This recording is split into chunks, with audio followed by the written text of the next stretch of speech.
As we've now learned, the internet is a place of great dangers. We know that corporate spying, surveillance is a danger. We know that government surveillance is a danger. We're told that Russian hackers are a danger. We know that other kinds of hackers are a danger. We know that trolls are a danger, paid trolls from that area of the world where Russia lives, and paid trolls from the centrist wing of the Democratic Party who were working to harass Bernie Sanders supporters during the primary. We know that the internet is a place of danger, but I think we don't realize just how dangerous it can be. And while all of these forces are a danger, whether it's, Russian trolls or governments or corporations, I don't think we realize what a danger centrists are on the internet. Corporate-funded politicians who pretend to be on the left, but actually take over left-leaning parties for their own interests. I'm thinking, of course, of that kind of person in the United States, but I'm also thinking of the centrists in the Labour Party in Great Britain.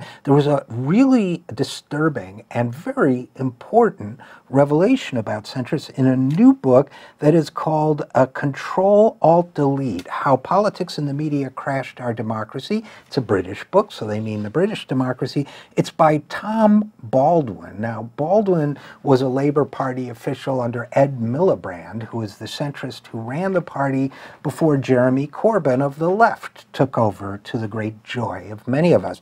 Now here's what Tom Baldwin says. He says that they tricked the leader of their own party, Jeremy Corbyn, along with some of his advisors and reporters who were sympathetic to Corbyn, by targeting ads just to them, just to Jeremy Corbyn, their leader, and just to people allied with Jeremy Corbyn. And they were Labour Party ads. And the reason they did this is to make them believe that the Labour Party establishment was running ads that went along with Corbyn's message, when really they weren't.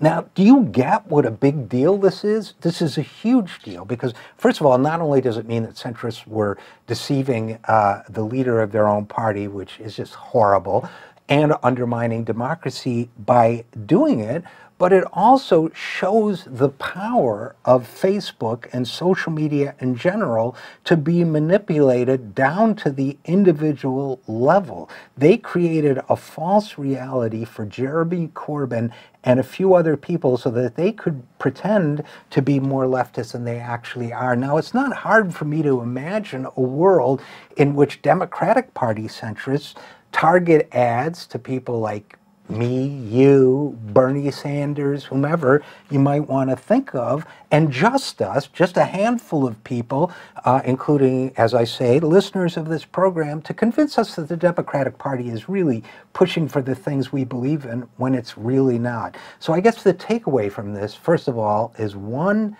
never trust a centrist, which is what I've been saying all along.